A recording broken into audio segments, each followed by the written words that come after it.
Well, my buddy Tim from Man Fabrications is letting me drive this awesome 1967 Ford F100. It sounds great and it feels great. We're going to show you how they did it coming up next on Motorhead Garage.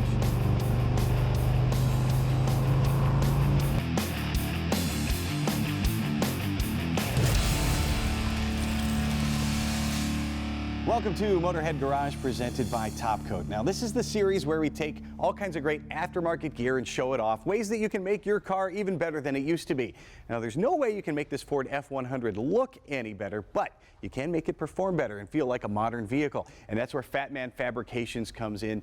Brent, how did you get started in this business? Oh, it's a hobby gone berserk, really. I've always been a hot rodder, learned to drive on a Model A pickup. And I just found that I wanted something that was more modern, more capable on the road. Safer is, one part of it, but just more reliable, handle better and all that, be able to stay up with modern traffic. So that's what we went into. And how did you get started? What vehicles did you work on first? I had a career as an engineer, and I went and started this business in the backyard working on customers' cars one at a time. And then I found that I had some ideas on Mustang suspension in particular that I thought we could improve it. And I started putting those ideas into play on customers' cars, and that developed into a manufactured product we could then sell to another guy. What kinds of things did you start doing differently from the start? Well, bumpster was a big problem with some of the early Mustang II kits. There wasn't the understanding of geometry that we have today, and that's always been a favorite thing for me, is to understand that. That's my engineering background, I guess. And just drivability. You want a car that's totally predictable, that you can hand the keys to somebody that's never driven it before and you don't have to warn them about anything. The car should almost drive itself instinctively. Now, this is a 67. You're talking early 80s when you got started. At what point did you start to realize these cars from the 60s and early 70s just didn't handle that well? Oh yeah, from 48 and earlier, you've got to change the whole suspension. You really just have to. And these, they're okay, but they're not up to today's standards, particularly the Ford Twin I-Beam. A great work truck suspension, really not a good 85-mile-an-hour suspension. A lot of geometry issues. There's a lot of limitations to a Twin I-Beam design. And when you started particularly going from skinny nylon bias ply tires and you started putting wider radial tires with some serious grip on it, then the deficiencies of the suspension really show up. And when you update everything else on the car, the tires, the engine, and all that, you need to update the suspension because you overwhelm its capabilities. Do you think that the chassis and suspension sometimes get overlooked when upfitting a car? Yeah, I personally cringe when I see a car with a big motor and fat tires and a stock 1964 suspension. I'm going, there's room for improvement. What are some of the things that you really like to focus on when you're building a chassis? Well, it has to fit right, number one, and it has to be very solid, because no suspension is going to work right if the chassis is twisting. That went back to the Model Ts. The chassis was part of the suspension, but on these you don't want that. An independent can't do its job if the frame is flexing, so strength is a big issue. And durability and fit are really big, and then putting a suspension in it that gives you the right stance, the right track width. There's different suspensions that are used that have problems with ride height or with track width that cause different problems, and we have solutions for those. The Crown Vic front end on these Ford trucks in particular is an example. Stock front end is 7 inches narrower than a Crown Vic, so you can imagine the tire clearance problems that creates. Well, our Mustang-based suspension for that takes care of it. We have a new design we're coming out with that is actually turning the Twin I-Beam into a true independent. I talk to a lot of engineers, and they have a philosophy when they approach engineering. What's yours? Well, mine is function over everything else. I believe that simplicity is the ultimate sophistication, and if I can do the job in the simplest way, I think it's more durable, it's stronger, and it also affects the price. Well, thanks for being here, Brent. I see you brought one of your employees, or I should say former employees. Now, Tim, you've been with the company for 16 years and you've carried on that same philosophy. How have you embodied that in this new piece that you brought? Well, this is one of our newest bolt-in kits that we've been developing.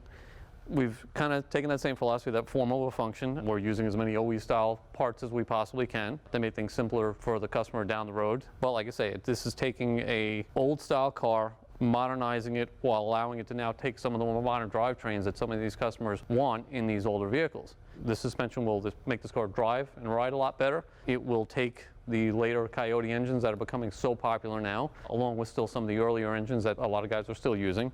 It makes these a better driving, riding car, something that a customer can, if they choose to, use on a relatively regular basis. And this is for a Mustang? Yeah, this is for 65 through 70 Mustangs and Cougars right now. We've looked into expanding the line to the later vehicles and stuff, but that's part of the engineering process to see the feasibility of doing it in some of the other vehicles. Like anything else, the way the factory engineers any vehicle, they're all different. So you have to work within those parameters you're given from the factory to adapt, if you will, what's going to work for that particular vehicle. It's not all kind of cookie cutter, one size fits all. It's got to fit that car and work with the geometry and the suspension setups or the structure that the factory's provided you.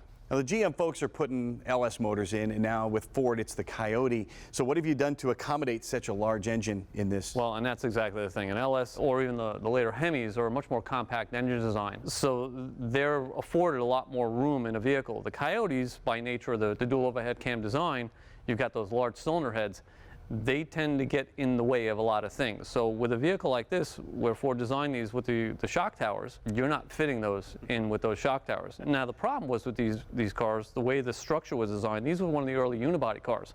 Well, the suspension forces of those vehicles and the weight of that front end was designed to go into those shock towers through the bracing and ultimately into the firewall. Well, when you start cutting those shock towers out, you've lost half your structure.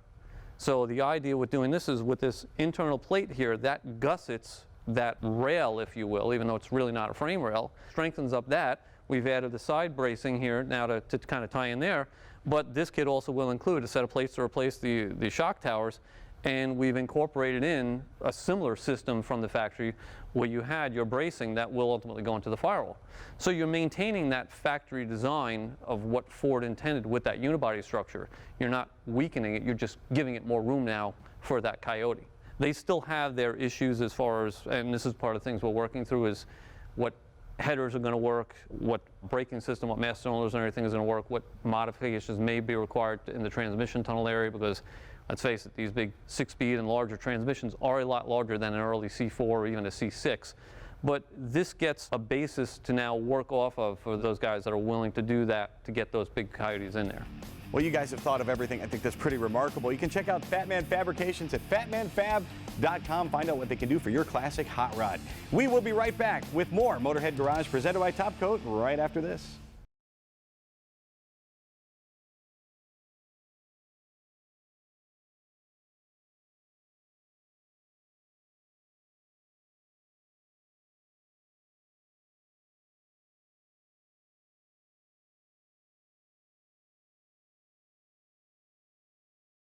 Motorhead Garage, presented by Top Coat, is brought to you by Magic Creeper, the most versatile creeper ever. Custom Auto Sound, the originator of classic car OEM fit radio since 1977. AP Laser, leading the way. And by Top Coat. Don't just coat it, top coat it. Fans of Motorhead Garage have surely seen Steele rubber on the show before, and Danny, we know you guys are all about weather stripping and seals, but here are some things you brought with you that we may not have even thought of before. What'd you bring? So yeah, I brought some things that, you know, as you're going through your project, you may not have thought about. So I've got parts that are underneath the car or between the chassis and the suspension. Right here we have a splash apron. You know, this is the type of rubber that you see in the wheel wells or between the radiator and the front bumper to keep all the water and dirt and debris out of the compartments. And this is a piece that's cut for a specific vehicle, got the holes placed to go up right where it was originally. It has the attachment pieces. We got the clips that go with that piece for this car.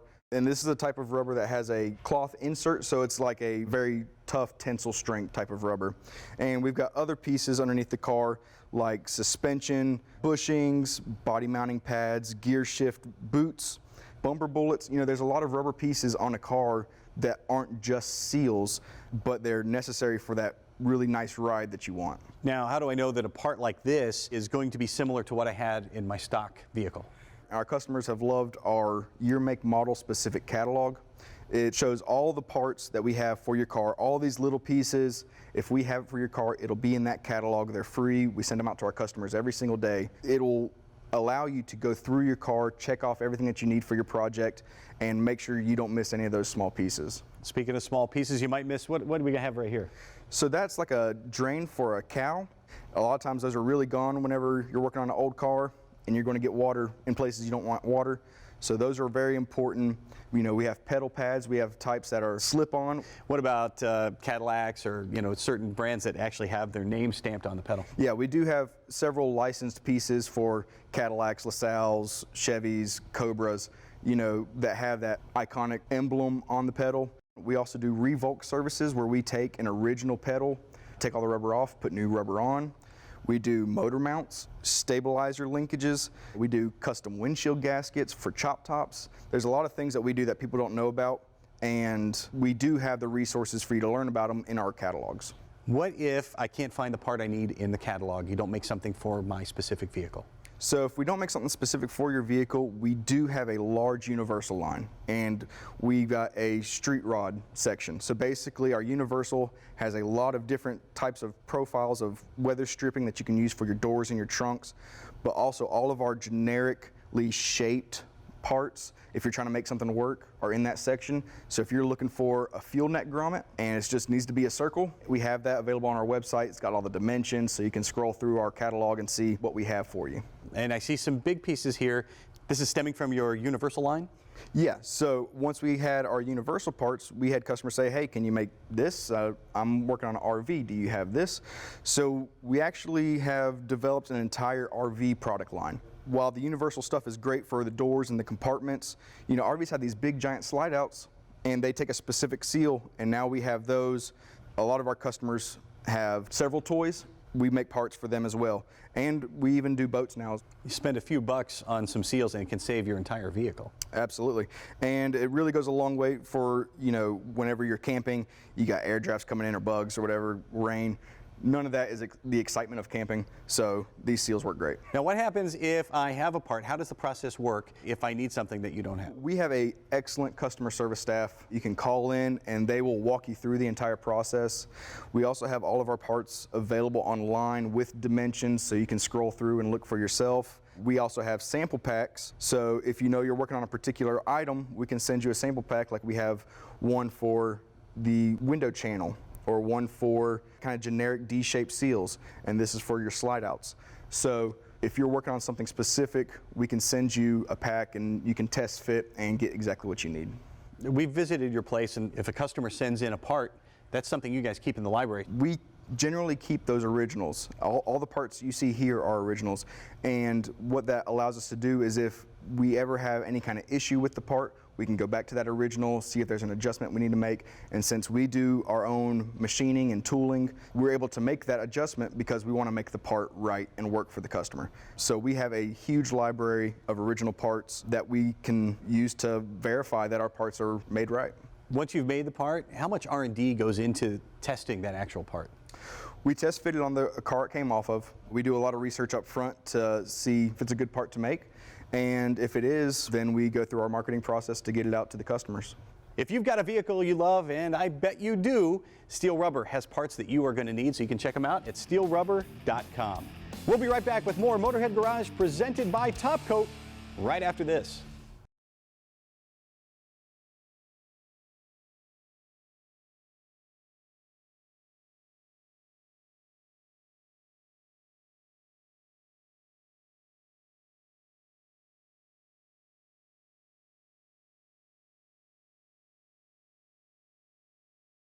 Motorhead Garage, presented by Top Coat, coming to you from Borla Commerce Park.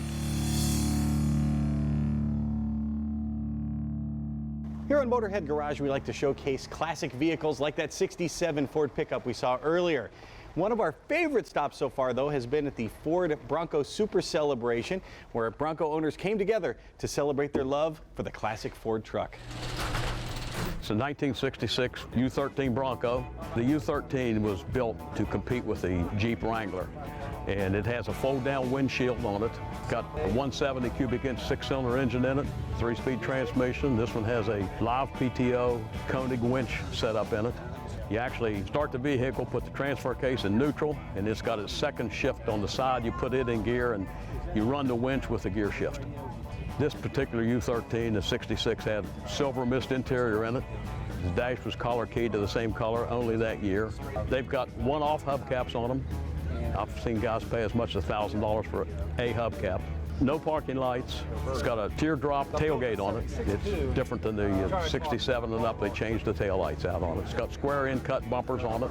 All kind of options. They were made this way with plastic fiberglass inserts. No doors, no top. Just the way you see this one's the way it came off the showroom floor. In the 3 years that they made the U13, they only made 4,090. Lately, we found out that there's probably only a couple hundred of those left, and out of that, there's probably 65 to 70 of them in running condition. built to this quality, there's probably less than 15 or 20 of them. There's evidence of a few around have sold for over 100,000 now. Like, I bought it 2 years ago in a salvage yard, took it home and took it completely apart. Every nut and bolt and everything's been completely out of it, and spent about a year and a half on it. Got me addicted and into the bronchitis, I guess. And I just play with them all the time. I've probably had 300 of them. Time now for the lowdown with Magic Creeper. All right, well, you may have an enormous toolbox in your garage or workshop, or a whole line of cabinets, maybe even 2 big toolboxes. But I tell you what, you do not have the ultimate tool until you have the Magic Creeper. The Magic Creeper is the most versatile thing you will have. It's going to also help you use all of your tools to their fullest extent. Why? Because the Magic Creeper can get under anything. Super low ground clearance if you need to get under the vehicle. You can do it in the driveway. You can do it on your shop floor. Average creepers are going to be about 4 inches above the ground. And believe me, there are a lot of cars that are only 8 inches off the ground, and it's really tough to get underneath. If you have the Magic Creeper, it has 0 ground clearance, which means you are able to have all kinds of extra space when you go under the vehicle. Now, once you get under there, you can move 4 or 5 feet, which allows you to travel over halfway across some of the widest vehicles on the road. The Magic Creeper is a continuous loop that rolls upon itself, and there's a special material with a low coefficient of friction on the inside.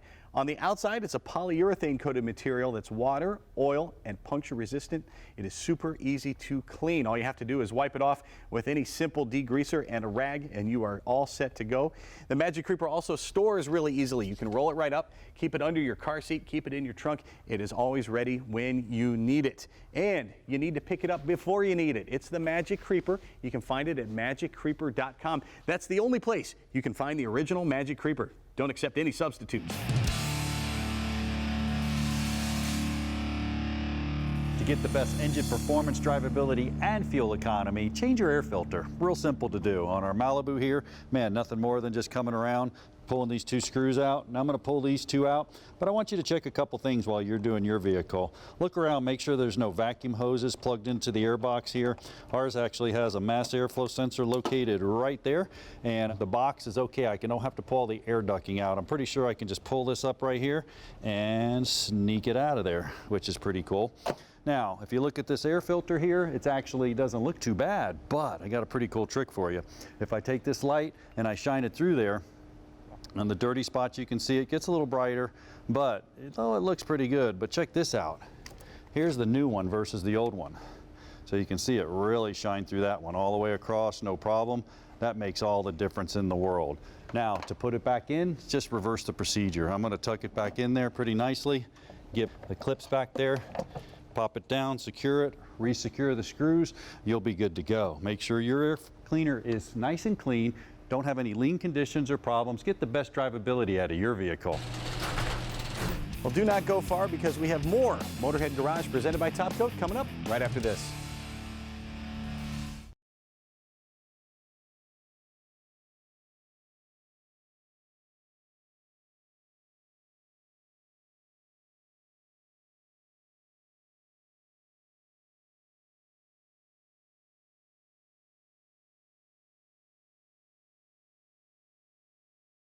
Motorhead Garage, presented by Top Coat, is brought to you by Stage 8 Fasteners, home of the world's best locking header bolts. Locking kits now available for all turbo applications. Go to stage8.com. DTO Customs, obsessed with custom Jeeps and trucks. 304 Off-Road, providing you with side-by-side parts and accessories. Build it, break it, fix it, repeat. And by Tribotex, make your engine last longer.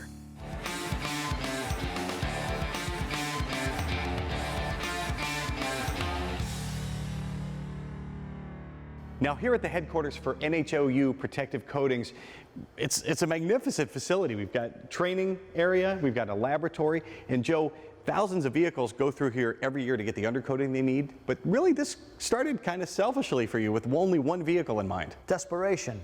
Yeah, I lost too many vehicles to rust, and I buy pickup trucks, they're $50,000, $60,000. I couldn't afford to keep doing it, and I would not take no for an answer, that there was nothing I could do. And I know that in my neighborhood, people were saving their vehicles through doing this thing, undercoating oil at night, and I knew it was effective. How did you begin the research?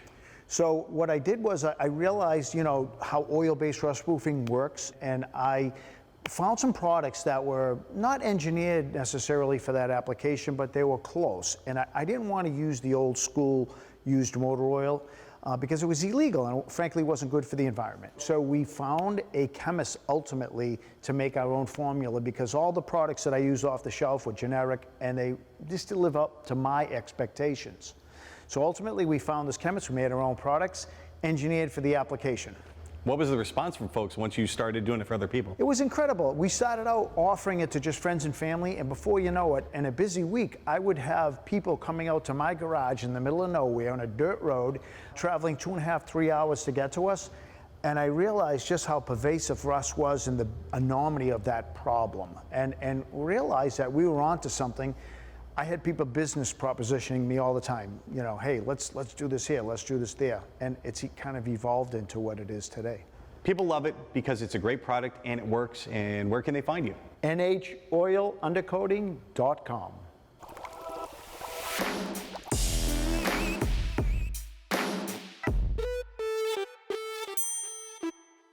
Now we're going to blind you a little bit with some science here. I've been reading a lot of articles on additives for your oil and for your engine, and Pasha, a lot of them are talking about moly. What does it do, and is it a good solution for what you want to do in an engine? Molybdenum disulfide came from the applications in space to one very peculiar automotive application. It's a CV joint in cars. What we have in CV joints is exactly the same what we have in space. The material, molybdenum disulfide, is sealed hermetically inside of the booth. But everybody knows the moment the booth has slightest crack in it that let moisture and air in it, the moly, molybdenum disulfide, molybdenum turns into molybdenum trioxide, which is abrasive, and sulfur with water turns into sulfuric acid, which is corrosive. Both of those components very quickly eat out the CV joint and it starts cracking when you turn. In engine and in space, this application works only for a short time when there is no moisture. But inside of the engine, there's always combustion present that produces water, so it's not a long-term solution. It is great for racing because the engine only runs for a short time, but the object here is to make your engine go longer and go better, and that's how Tribotex helps, right? You're right. For racing applications, it's a perfect solution because engine runs for a very short time and then usually a car goes in a trailer. If you want to keep your car outside in the rain and drive it year-round, Tribotex, which consists from oxides that attach to a surface and form ceramic film around your cylinders, that's the perfect solution year-round and for long-term. You can find out how Tribotex can actually keep your engine alive and even bring it back from damage. Check them out at tribotex.com. Well, the bad news is we are out of time for this episode, but the good news is we'll be back again next week. In the meantime, you can check out our Facebook page, see what we're up to, maybe drop us a note. And by the way, you could drop Jeff a note at jeff@masterstv.com if you have something you'd like to see on the show, maybe a new product or some cool idea you'd like to see. Until then, we will see you next time on Motorhead Garage, presented by Top Coat.